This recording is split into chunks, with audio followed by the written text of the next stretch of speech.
Hey everyone, Daniel Topo here and welcome to the Dancing with Doubt podcast, where we go deep into how leaders have overcome adversity to unleash their success and delve into the why. Why are we really here on this big, beautiful earth? On today's episode, I'm sitting down with my friend Marishka Cross. Marishka is a highly seasoned strategy maestro, having previously worked at PwC, KPMG, and now Deloitte as a Director of Sales and Business Development in Melbourne, Australia. She was also previously a board member of a tech startup, actively mentors young professionals, hosts a radio show at Kiss FM, and is a well-loved DJ, performing under the name of Mish'Chief, where she regularly bangs out beautiful melodic techno sets at festivals and clubs across Australia. I personally know Mish from when we actually met on a dance floor about 8 years ago. Although the exact time and place has escaped me, our connection from the very first interaction definitely has not. I've always loved and respected how Mish has fused her busy corporate life with her creative identity. The good, the bad, and the awkward. She's bright, vivacious, and also a wise soul. And I can't wait to go deep with her on episode 3.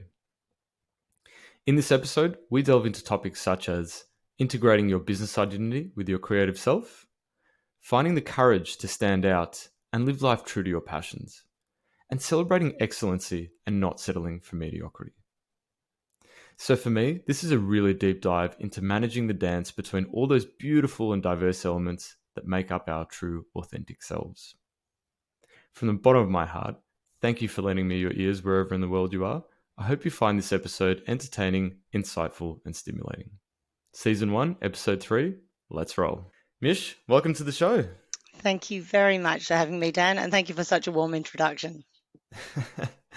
Absolutely. First question, Mish. So we met on a dance floor.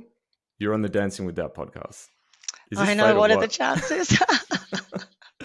I love it. As soon as I saw the title, I thought, there's no such thing as synchronicity. So we were meant for each other. Absolutely. And look, I just have to ask this. Am I the first or the only business connection that you've met undertaking, shall we call it, extracurricular activities? No, you're certainly not the first or the only. In fact, it's probably been one of the biggest connectors, both professionally and personally, that I've had. So I have met business partners and employers and numerous other important and unexpected people on dance floors. And so, yeah, it's actually been a surprise to me as well. And what's an example of some of those numerous interesting souls that you've met? Oh gosh, you're really going to expose me on this one, but probably my most interesting one was actually playing at a festival, playing at Rainbow, and I was at PwC at the time. And I was actually not on the dance floor, so behind the decks on this one, but playing away, and I looked out into the crowd and thought, God, that person sure looks familiar. They look a lot like a partner at work, who was a very senior partner. A partner? And I thought, wow. No, wouldn't be. What are the chances? Because I was having a right old time. And went back to work the sort of following week, walking into a very senior stakeholder workshop, and he literally pulls me up. Marishka, how long have we been working together? About 6 years, Pete. That's right. And you've kept this from me the whole time. And I was thinking, my God, you're embarrassing me in front of all these execs.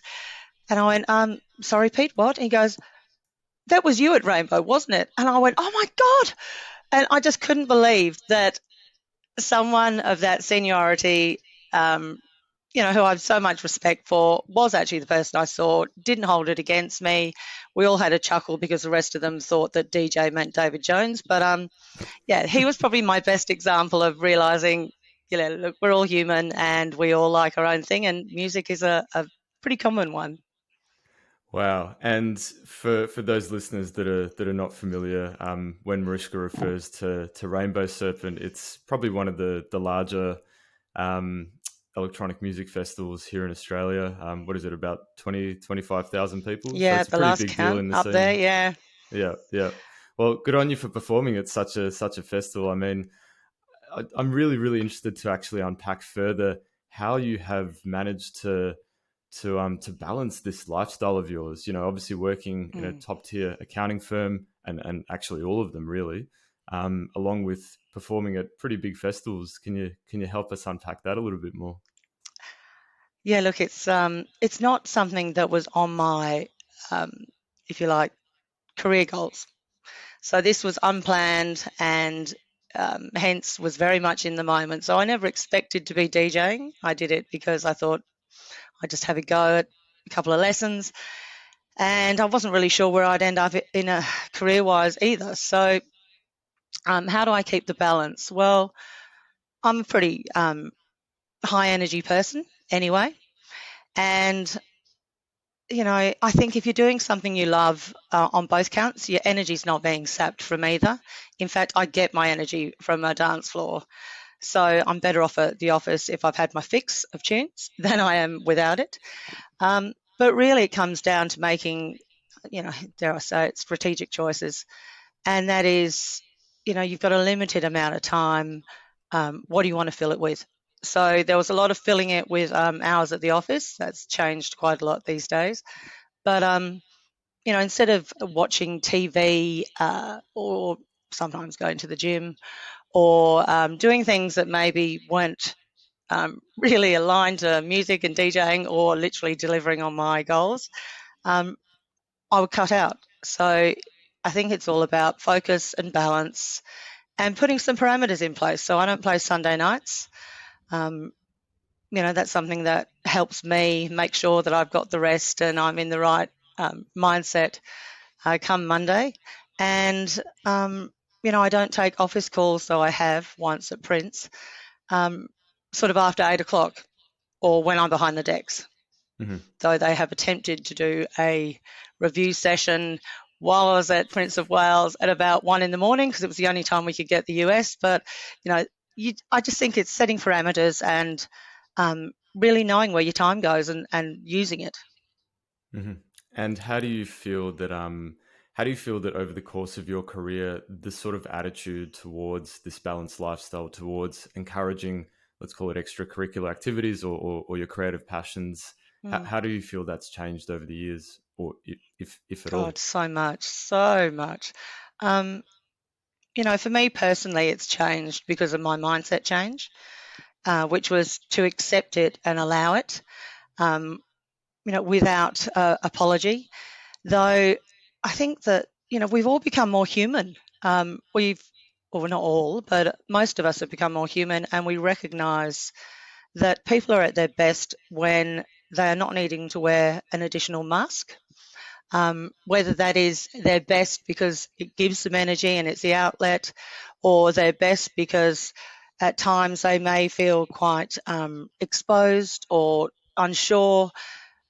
It's just, today I think we've got a lot more available options and channels to allow us to both explore and then also be who we actually are.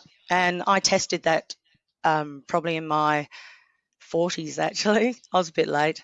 But in my 40s, I decided one day that it was time for me to really just go nuts and bring all of Mish. I was bringing about 80%.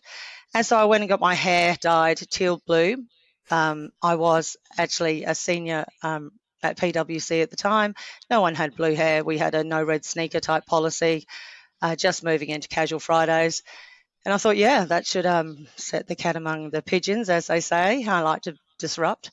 And what I thought would be potentially a career limiting move, and it certainly felt like that, standing in the lift on the Monday with the mirrors everywhere, seeing everyone's eyes like this, nervous. I can Um, imagine. oh, God, it just, and just sort of seeing that through, the awkwardness, it would have been so easy to go home, but no, I stayed there. And there were mixed reactions, some of the older partners would double take as they walk past and then, come back and kind of shake their heads. But most of them thought it was brilliant. So much so that I ended up being on the Partner Roadshow as their pin-up for, being different. And, within a year, there was a lot of other blue hair. So it was, you know, it's a lot more allowable, but someone's got to start it. And I just took a chance, I guess, and that was gosh, that was about 6 years ago. So now that everyone's got blue hair, I've had to go back to brown. But yeah, I guess it was having a bit of courage, um, just making a decision about, this is all of me. And you keep talking about bringing your best self. Well, here I am. Yeah, yeah, absolutely, and good on you for having that courage. PwC seems like a fairly sort of formal place to work, and in fact, I would imagine all the Big Four were. I remember I actually tried to go for grad jobs at all the Big Four, and I actually failed miserably at getting anything at either of them. But I'm not sure if blue hair would have helped me out back in that day either.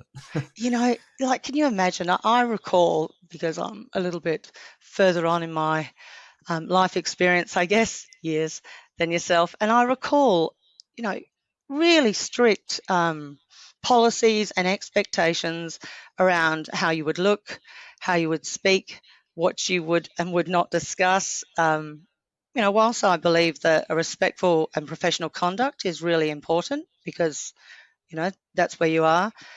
I recall people almost being fired because they had a bit of a crazy haircut, or because someone had worn sneakers, or if anyone had ever rocked up on a casual day in anything other than country road, you'd have probably been, blacklisted. So, Or at the very it least, judged. absolutely. I mean, you're not going to wear your dye yuppie, yuppie scum shirt to work, though I did once on a bit of a challenge day. But yeah, people are more accepting. You're not there to offend, and you're not trying to freak people out or be so disruptive that you're just there for attention. But you're certainly allowed to be all of you. Look the way you want to, be who you are, as long as you're doing the work. You know, Relax. Bring your personality. Everyone has a better time, and the work's more enjoyable. Yeah, and I guess as long as the work is being done and it's being done well, why Hmm. should it matter? In the end, Mm, we are human, and humans have this amazing cross section of different insights and experiences and personalities, and in my view, we should be actually celebrating that, and that creates better professionals. I mean, yeah. clearly, look at the caliber that you are. Look at the caliber of that you are, even as a DJ, and the music that you play, and the crowds that you bring. I've felt the love from your music. I've felt the experience, and I just think if we try and shut ourselves off as a society from what's the word I'm trying to find I from. think it's from our passions, a lot of it, from our, what is it that really lights up your life? What gives you energy? What makes you positive? All those things. And, you know, music for me is such it's such an equalizer. So anyone can, I'm not trained in music. So there you go. There's one of my background things was I couldn't possibly be a DJ because I can't read music. I'm not trained in music. What would I know? So I kept telling myself that. Um, God, up until only, you know, X years back, let's say 5 years, I don't know, I've been doing it 20, um, just kept, they made a mistake type thing. Like, why would they want to book me? Surely they got it wrong. Is someone just being nice to me? Those people only said those nice things at the end because, they felt obliged. And it took me a long time to actually even accept, you know what? You're actually pretty good at this. And it doesn't stop telling yourself that you can't be or shouldn't be because of all of these other reasons. And the same thing applies to work or anything that you find yourself doing. It's the that weird little narrative and imposter syndrome, and everyone else is better, and who am I to think that I deserve to have this? These sort of narratives are so limiting, and yet we all do them, and we do them particularly in the things that we think are most important, I think. 100%. And yeah, you touched on a really good point with imposter syndrome. I think pretty much everyone in the world at some point has felt it. I've personally felt it very recently with starting this podcast. Probably a similar conversation in my head to what was happening in yours back in the day. Am I good enough? Is anyone going to listen? What value can I add? Oh, I'm not this, I'm not that. And All the yeah, it can can'ts, all the really reasons why not. yeah, it can really consume you. And courage. That's you said it Yeah. before. It's about courage and just getting out there and trying it, because ultimately, do you want to sit and look back and live with regret and basically say to yourself, in 20, 30 years time, I wish I had have done that. I Oh, really wish I had have taken that step. And I don't want to live with that regret. And it sounds like you didn't either. So see, here you that's are. The sky exactly hasn't it. fallen. We're still No, here. no, it hasn't. And no one's called me out. Hey, you get off your rubbish. Um, works, good. It's a difficult one, isn't it? Like it takes you until you've actually, I don't know, achieved enough that you finally give yourself a break. Whereas, you know, that sort of view of yourself might be quite out of line with how others see you. Now, like you said, Dan, this all goes with, the sort of, uh, I guess, requirement of doing the work, um, actually really making sure that you are the best that you can be at it. And I am a stickler for, if I'm going to do something, I'm an all or nothing. So, all in my instance is try your best. Just try your best so that you don't have that excuse of, oh, wasn't really trying. So, I hate that excuse. Give it Because a in go. the And end, if you, like, what have yeah, you actually tried? Like, if someone says to me, "Oh, I've tried to do this or that," I said, "Okay, well, what have you? Break me down the what have you steps of done? what you've Yeah, actually done." And chances are they'll say, "Oh, I've done, maybe two or three things." Like, okay, well, there are infinite ways of trying with slight adjustment in your strategy to achieve that success. How can you yeah. just give up after two or three? You haven't really tried, have you? If your heart's in it, See, I you'll do agree with better. you. I agree. Yeah. And it's that, I would rather die trying than not have a proper go. So that's in everything, and I'm not always going to be successful, though everything I've really set my mind to, I have. Um, but it's giving yourself permission just to uh, give it a go. Like, so what if you weren't number one? And what's someone going to do? Turn around and say, oh, Dan, you know, I don't see you on the Letterman show this year. Like, does it, you know, the no one says that for a start. And even if they did, well, it'd be pretty clear to see where that came from. So if you didn't try it and you didn't give it your best, you'd never know. And as you touched on, you get what you settle for is my motto in life, literally on everything. Friends, service, product, experience, relationships, all of it, like just give it a go and commit. And, if it works, fantastic. If it doesn't, you'll learn something from that anyway. Just make a And decision and yeah, do make a something. decision and Don't start. just Just sit there. start. Yep. Exactly. This is the gunners. I'm gonna. I'm gonna. It's like, well, when? Less talk, more action. I'm the big one on that. It doesn't have. You're not going to do everything at once. So if it's recognizing that if you're going to do something, there will be hard times. You will fail. I have had so many fails.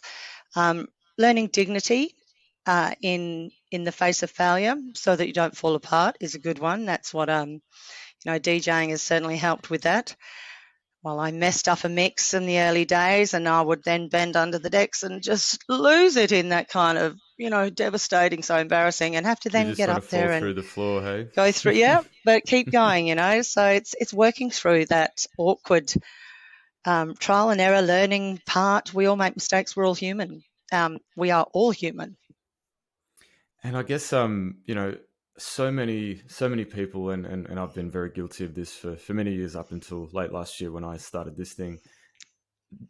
They love to exist in this comfort zone. It's this great warm gray zone where things are comfortable. You've got a roof over your head, food in your belly. Life's good, but it's not amazing. Yeah. And it's probably I've heard Tony Robbins talk about this before. It's about like where 80% of people typically live, and Mm, if you're conscious of that, you also start to get conscious of the mediocrity that life yeah. becomes. And for me, like when I had a look at this introspectively, I'm like, I don't want to be mediocre. I don't want to live this mediocre life. Like comfort will get you happy, if you can call it that, to a certain degree, but are we really not made for more?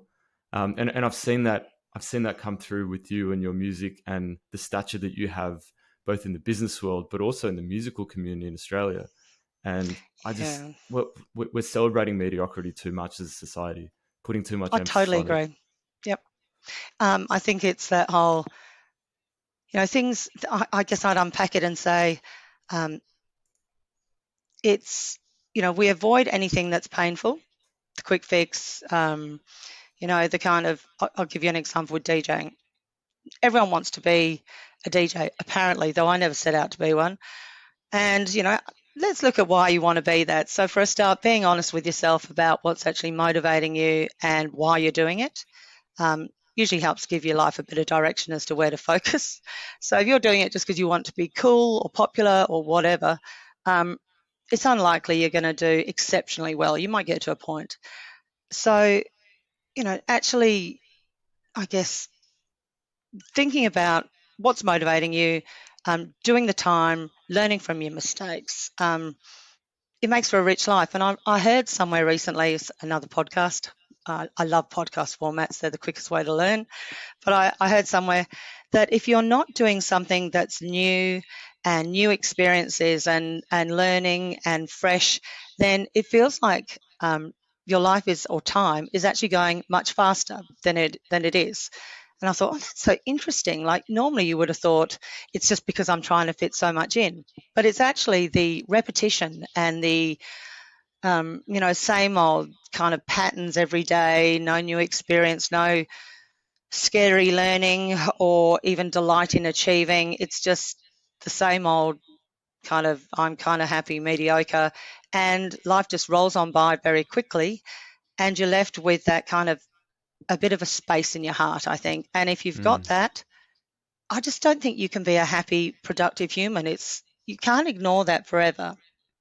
So doing new things, trying new things is also just as important. Apparently, it helps slow your life down, so you got more life to enjoy because you're learning. Yeah, yeah. And do you feel like you're still learning? Obviously, you've been doing DJing for a couple of decades now. Do you still feel like you're learning new things and expanding your I am horizons? so, yeah. I love learning. I'm super curious. I'm curious about anything from why are all the snails crossing in one direction? So then I will literally count snails for 2 weeks every night, look at what direction they're going in and research it because I want to know. So weird sort of And things like that. and Um, what was the answer then? Why do they go in well, one there was a direction? trend. There was a trend. So I discovered that, yep, they are, based on a lunar cycle. So they go in the direction of the moon. Um, they all go the same direction, and they're always more out, of course, on wet days, but they don't mind a bit of dry. So that surprised me too. Um, yeah, so anything that, I just like learning about new things, and it can be a craft or a creative outlet. So I have fairly recently done, so I used to consider myself completely non-creative, no creative part of me. I had a very different view of myself. I also thought I was an introvert. So, I like the yeah, little I know giggle there. we all laugh about this today. But yeah, so I've done, watercolor painting, working with clay. I bought everything to do this embroidery, making shaggy art rugs, but couldn't quite thread the needle.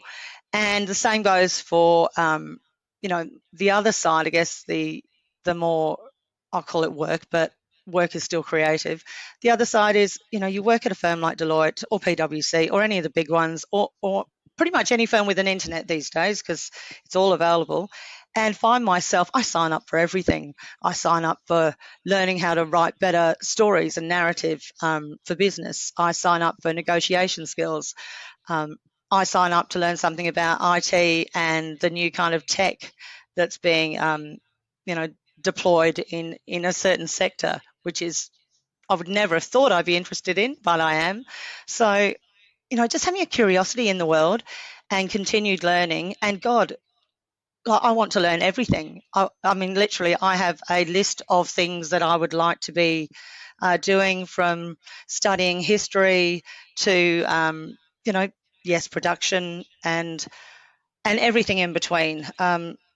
languages are probably my only one that hasn't sparked my interest as much as others, but wait till I book a holiday and I'll be all over those kind of how to speak, conversational, whatever. So yeah, I'm continually learning from both formal education, but also from others, and they don't have to be older than me. They just have to have different perspective and bring different experience. I mean, where do you find yourself sort of being, I guess, finding new things to learn, or what sparks that initial curiosity in you to do that? Yeah, well, for me, actually, this is a really, really timely conversation, and I'm so glad we got together to discuss this, Mish, because before I started, going out in the scene where you play, and obviously we met through my wife and her family there. I guess I may have looked down upon people that were in this scene and listened to electronic music a little bit. So I come from a bit of a different world, let's put it that way, and I would never have really organically interacted with people from the scene up until I met my wife. And then once I started doing that, I started getting these new perspectives that you talk about, Mm, started interacting with this whole plethora of different people. And I would consider the people more of my tribe than anyone else. yeah, isn't it funny? And it doesn't have to be mutually exclusive from being a good business person or being in tech or finance or wherever you are, because ultimately you're learning off other people and you're Mm, learning different things, new experiences. I learned all about different sort of music that I never thought I loved, but now that's pretty much all I listen to. Like, electronic music is 100% my jam. yep. So I think we should really be celebrating this diversity. And yeah, I mean, this is just awesome. The fact that I'd never have thought I'd be doing this a decade Oh, ago. Let's put it that way. and there's no limit on it either. So, I was always, um, I mean, my lists are always crazy long, but stuff it. You got to go as big as you like, because even if you got halfway there, it's like a lot of mine are sort of 4 or 5 person lifetime lists. But you watch me knock those off like there's a way. But it's I used to be that way as well with metal music. So I had never listened to any metal music until I was in my 40s, I think, or late 30s, and I was in a loan car, and a CD was in there. And I was driving to actually interview someone because it was for a work interview later after hours, doing the sort of deep dives. And I thought, oh, what's on that CD? Because the radio's rubbish. Put it on, and what happened to be on was actually Judas Priest and Painkiller. And so I'm driving in this car, and it starts, and I just go, what the hell? And it got, anyway, tracks playing, and I was so excited, slapping the car steering wheel and the rest of it. I had to pull over because I was out of control. Rang David, who had been in the car previous to me, and said, and he obviously, I sounded upset, and he goes, "You all right?" And I go, oh, and then hyperventilating. I just need to know. I need to know what the CD is. It yours? Oh my god! Anyway, we find out it is his. He tells me the name of the band. I go, "Oh, have you got any more of it?" He goes, "It happens to be his favourite band."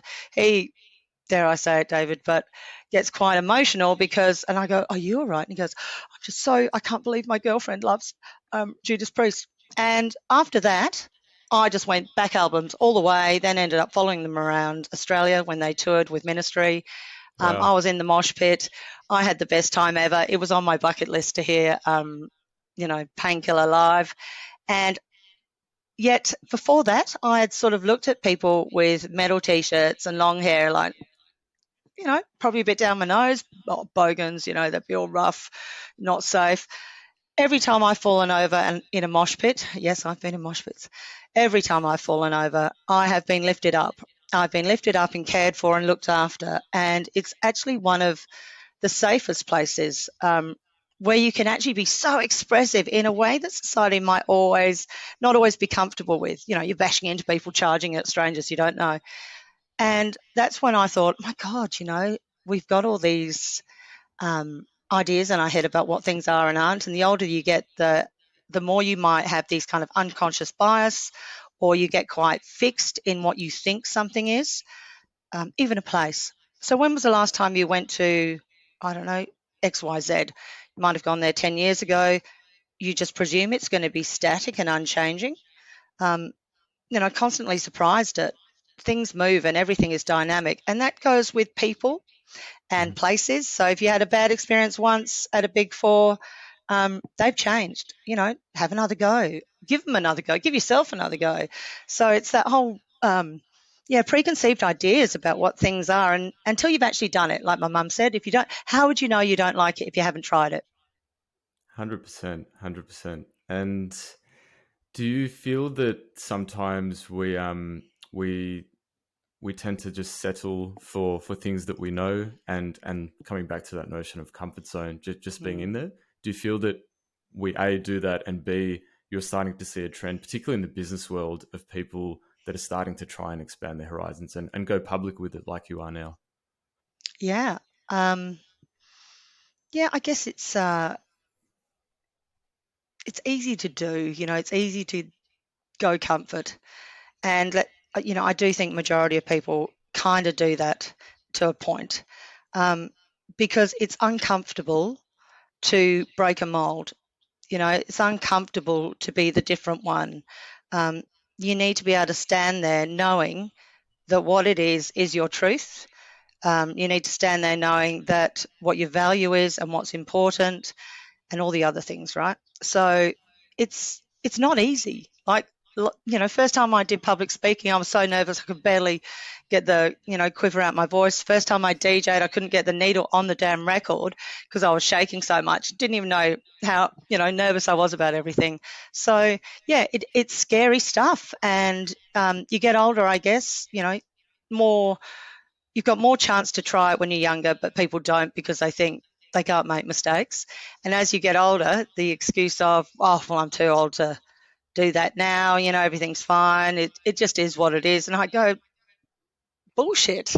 Like, nothing is what it is. If it's, make it what you want, or at least give it a go. Because, like you said earlier, Dan, I would, I just don't want to die wondering. I want to recognize what gives me joy and where I can also, create that for others as much as possible. And yeah, that's what life is, isn't it? It's all about that pursuit of happiness, and you're not going to get there just by ho humming down the middle of the road, taking it easy. I mean, it's going to take some effort. Like, it's all easy at the end. It's all easy at the end, but the struggle to get to things, people forget that. They don't look back. They only see what you are now. Um, and this goes for me doing this to others as well. I've made assumptions about people before when I thought, oh, well, it's okay for them because they're whatever they might be, you know, um, very wealthy, very attractive, very senior, whatever it might be. And, they've got their own doubts and insecurities, and they've had to go through their own challenges and difficult times and question who they are. So I only realised that when I started being more human and let others be more human, then you start discovering these things and you think, oh my God, if we could just all talk to each other and just be open and honest, we'd all get to this good place faster. Like we are now, right? Yeah, that's it. That's it. and Yep. and I just feel like it's so okay to be vulnerable now and show our true authentic selves. I've talked about it in the past on the podcast, but I found that my relationships have actually gotten better, richer, and deeper when I've started showing some vulnerability, when I've started expressing my authentic self, like talking about the failures. Yeah, I have been rejected by the Big 4. So what? Still here, still doing well. And Exactly. to be honest, it's all part of the journey. Because yeah, like if nothing ventured, nothing gained. Yep. But B, similar to what you were saying before, I thought of myself never as being a creative person, and I had this narrative in my head for say the past 15 years of my working career, and that's actually stopped me from giving anything a crack, really, other than trying Yeah. to launch a business here or there. But now that I'm doing it, it's like, oh my god, this is madness. Like, Why didn't I do this before? Yeah. yeah, yeah, And and and why is it? Like, where do we pick up, I guess, those narratives? So I know that a lot of mine was self-created. I went to like 13 primary schools when I was younger. And moved countries all the time. Like it seemed like every week I was moving country or different school, different uniform, different place. And, for me, that meant I missed a lot of basic schooling. And so, you learn things very differently in the US to the UK to Australia, and I was swapping around all of them all the time. So when I finally landed, there was lots of things I still can't do today. So I can't do Venn diagrams. Yeah. But I've got a postgrad in statistics because I did that to assure myself that I'm not stupid. It took me 4 or 5 degrees to get to that point.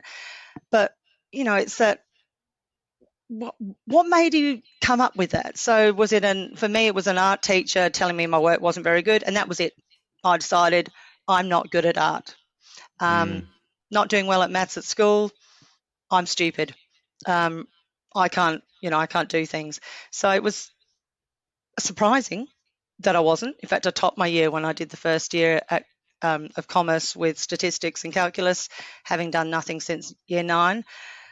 But I was so terrified walking into the first lecture, even for something like that, that I was actually dry reaching into the bin outside the lecture hall, thinking my life's already over before I even walk into my first lecture. What am I doing here anyway? I'm stupid. I look back at all Proper this and fear think, response. shit, excuse me. Yeah. Absolutely, like real, it's super scary, like super scary stuff. And, I had to unpack for myself, as you would have and others should. What are you telling yourself? So if you're hearing in your, I can't, I shouldn't, people won't think it's very good, I'm not good enough. Sometimes that might be true. There's plenty of people out there that are bloody claimers and haven't done the work and aren't good enough and should be asking these questions and then just stopping. But the majority I've found, they've just got this kind of limiting narrative going on in their head from maybe one conversation or an event that happened some 30 years ago, like, more their lifetime ago kind of thing. So and it can burrow into your subconscious, and you can actually forget about the specific event that caused you to think that way, but it's still there in your subconscious. And unless you do work like therapy or whatever else, however you want to approach the healing process, you may not actually know exactly what's causing it. So if you can help identify that and actually understand in your own mind and in your own body and soul why you have this opinion, then you empower yourself to actually make the change, right? Yeah. Again, it's doing the work. Yeah. It's doing the work on yourself. It's doing the work for the acquiring skills. It's doing the work. So you're going to make mistakes doing it. You'll make mistakes on the podcast at some point. You'll do something that maybe you'll look back on and go, oh, God, I'd do it different now. But you're doing it. You're doing it. Well, I made a mistake earlier. I got a bit lost for words. You helped me out. We move on, right? This is a real conversation. Yeah, and it's, again, it's all aligned. So you're not doing this to be, I don't know, I can't come up with reasons. I think people are so weird when they do things that they're not really into, but they think other people will consider good or valuable. But, if you just, why you're doing something, you've given it your best, and you're out there, all of you, warts and all, trying, failing, succeeding, not giving up. It's just so easy first time if you stumble to go, oh, never doing that again. That was, that was not perfect or whatever it was. Jesus, nothing's going to happen, is it? And 100%. And I know that you're the sort of person like me that is, if you're going to give something a go, you give it a proper go. You make sure you do your research on the sort of streaming. You articulate what your purpose is on it. You set up everything as well as you can. You give it the time and the respect and the focus, and then you see what happens. And that's go explore, because anything is possible. Anything is possible, and you never know until you start. And all this other stuff could open up for you, which it does. You've got to do the work. You have to, like you made such a good point, you have to do the work and you have to put in. And if you're going to bother doing something, then bloody hell, just do it properly. Do it, Exactly. go full on, because you don't actually know where it could lead. And like what I've seen, particularly with a lot of people that are quite successful, they can start off in an industry or doing something that may not be profitable, may not be easy to monetize, but through their passion, through their energy, through their connection, it will happen. It's Mm. bound to happen. That's not necessarily the point of why I started this podcast. I'm doing this basically, yeah, for other reasons. Not financial, but yeah, if it does monetize, if it does take off, fantastic. But at least I know that I've lived true to myself, and I know Yeah, that we've had this conversation on many a dance floor. You know, I know you feel the same way about music as well. I think, like in all of your decisions, if you're making the decision for you and you've thought that through enough, you don't need to overthink it. Though, I can sort of unpack things and unpack things. I can't help but analyze. I love it. But if you're doing it for the right intentions, it sounds so cliche, but it's true. Are you passionate about it? Really passionate, like it's something that just gets under your skin. You can't help it. It's sort of like falling in love, um, versus kidding yourself that you want to marry someone that's, a tick in the box. You can't generate the authentic thing. And just, yeah, being vulnerable to fail, like you said, learning from others too, and being able to look at yourself honestly with where am I at? Why am I doing this? Check it a couple of times because things change and we all forget. I remember my list of what I thought I wanted to be, and then one day realised, shit, I've already done all those things and I forgot to make a new list. And I would never have thought those things were ever possible in a million years, but here I am superseding them. And that was weird. So start it, do it well, um, do it for yourself, not for other people. Listen to other people because even people that aren't trained in that thing, they'll have an opinion. Um, let someone criticize you if they must. You don't have to always take it on. That's the other thing.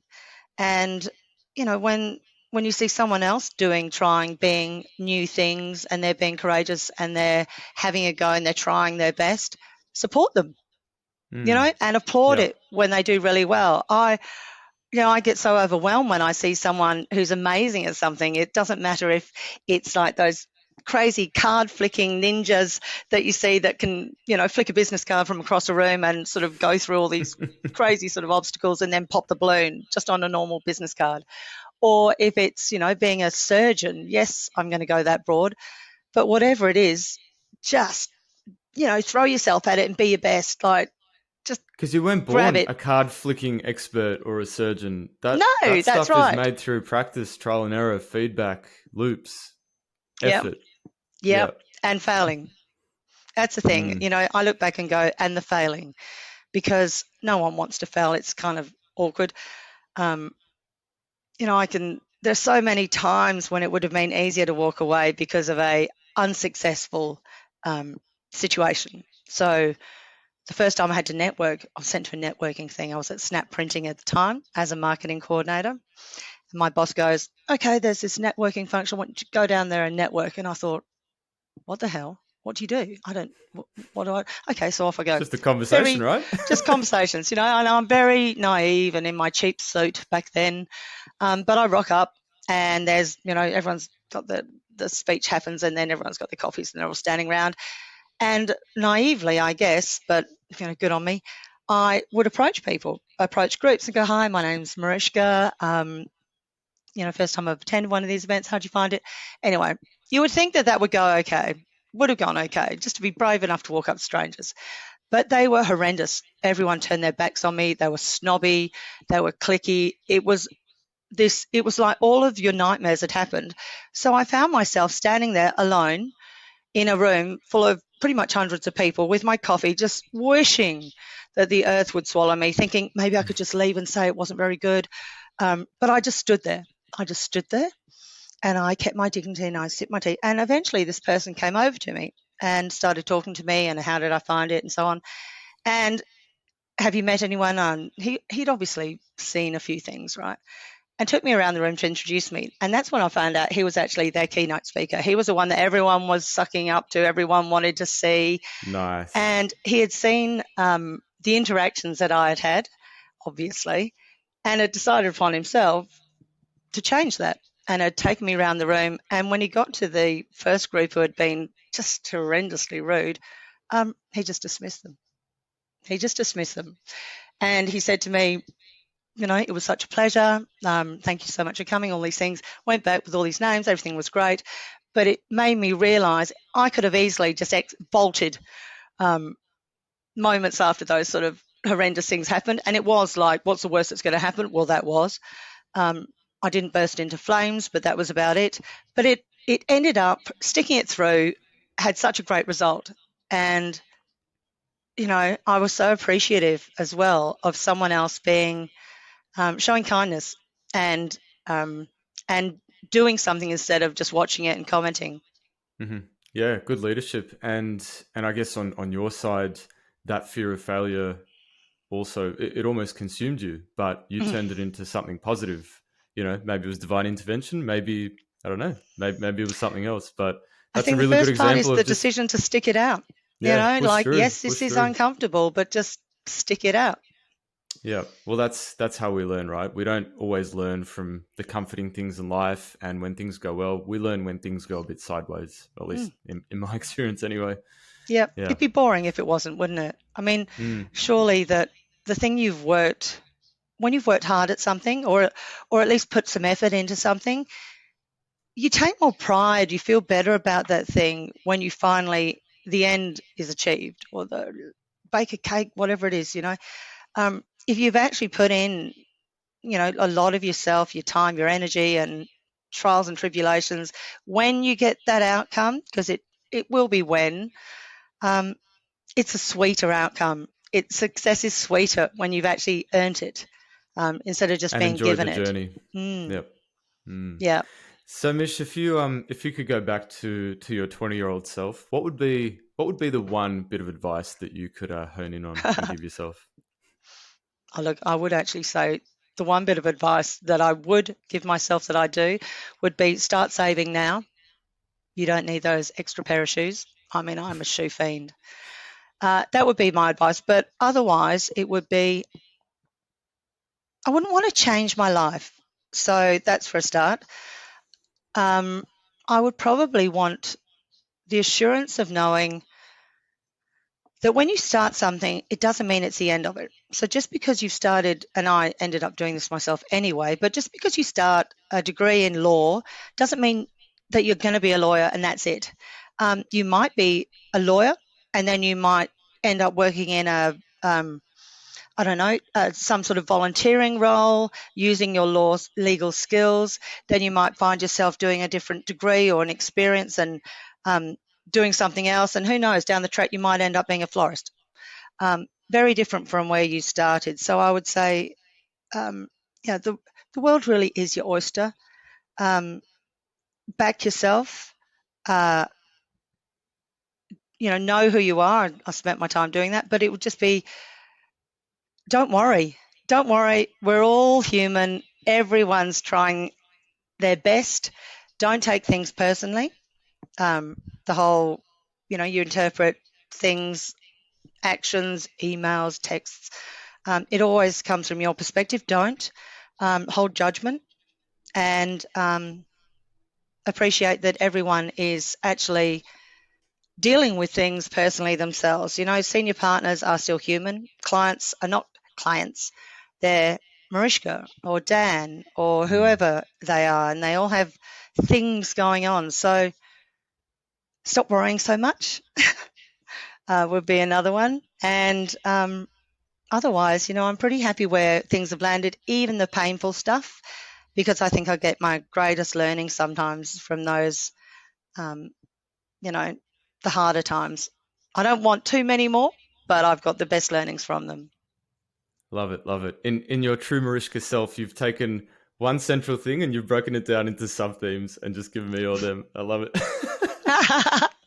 Oh, look, that's what I would have done as well. I would have been like, so on this level, this is one thing I would have done, but then I really think we're all here. We're all going to have experiences. Don't shy away from the difficult ones because they're very rich. You'll look back on them and realize how you conducted yourself in those moments is what will define you for the next ones. 100%. So, and don't live with regret. Just go for it. Don't be a gunner. Don't be a gunner. Get out there, give it a go. So speaking of giving it a go, Marishka, where to from here? What's the next moves for you? Oh gosh, sport for choice sometimes. It's and I'm constantly asking this of myself, where to from here? Oh, so I'm playing around with UX a lot at the moment. I find that it's a thing that I have an affinity with it. I love it. Analyzing people, working out how to make it easier for them. So I think more learning, maybe some formal learning. Um, I'm also keen I think we get to a point in our careers where you go, I wouldn't mind giving back.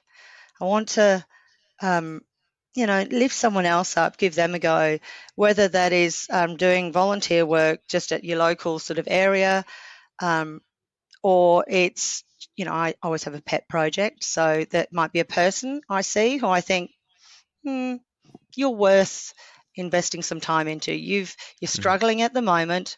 I can see that. And whether or not it's help that's asked for, sometimes I just barge in there and send, couldn't help but notice, here's some tips. I thought you You're were an doing all, introvert. you know, oh, yeah, exactly, huh? Who would have thought? So yeah, that was a big learning. But where next from here? I don't know because there's so many new jobs that are opening and happening, and the world is changing so much. Sometimes I think, God, am I still relevant? But then I realize it doesn't matter about the tech or anything else at this point. We are still have the human condition, and so exploring more of that, exploring how language has power and what you can do to help others use it better or communicate with more feeling or I, I would like to write as well. So I'm constantly scribbling around in a book, and I think I've read three of them. You are a writer. This is how you write. You have the power. So I'm still going through that. I don't imposter syndrome on that, but yeah, I think maybe some writing, music production, and seeing what I can do for others um, in a bit more of a formal way, so that you leave a legacy of some sort, or you at least make the world a bit of a better place. Awesome, awesome, and yeah, look, really, really look forward to listening to your next sets coming up. Thank you, mate. I'm sure there'll be a good boogie in there, and good luck with your future endeavors. Maybe you'll end up learning that language you've always thought you want to learn. Well, music, it's the universal language. That's I'll it. just go That's with it. that. No, it's a Yep. pleasure. Yep. Pleasure being on the show, Dan, and really appreciate the chance to have a chat with you. Yeah, definitely. It was awesome having you on. And Mish, if people do want to connect with you and find you, what's the best way they can do that? So they can find me on LinkedIn, Marishka Cross, and I get onto that a couple of times a week. Um, Otherwise, they can find me on SoundCloud under Mish'Chief and on social media under both. Um, Not too many Awesome. Marishkas, so yeah, shouldn't be too hard. Can't miss her. Blue hair, accounting for Yeah, it. you'll see the blue hair shots in there. So yeah, it's who Awesome. knows what colour will be next. All right. Well, there you have it, dear listeners. That's a wrap for episode 3. Just want to say another huge thanks to Marishka. Yeah, it's been amazing having you on here. Super fun. Have loved your insights. I've covered quite a number of different topics, but some of the ones I can sort of remember off the top of my head: authenticity, balance, integrating your creative self with your professional identity, finding the courage to move forward, and not celebrating mediocrity. Really, if you're going to do something, do it well, do it with passion and with purpose. Um, yeah. So, wow, so much fun. If you've Awesome. got value from this episode, as much as I have, would really appreciate your support. Spread the love, spread the knowledge. Give us some feedback, like, comment, subscribe, all that good stuff. It would really mean a lot to me, and I'm sure to my dear guest Marishka here. You can also find more episodes on dancingwithdoubt.com. And I've also launched a new blog, basically reflecting on my conversations that I've had with my guests and giving some gratitude back. So, Mish, keep an eye out for that one. And yeah, thanks for lending me your ears wherever in the world you are. As always, may success be with you. Ciao, ciao.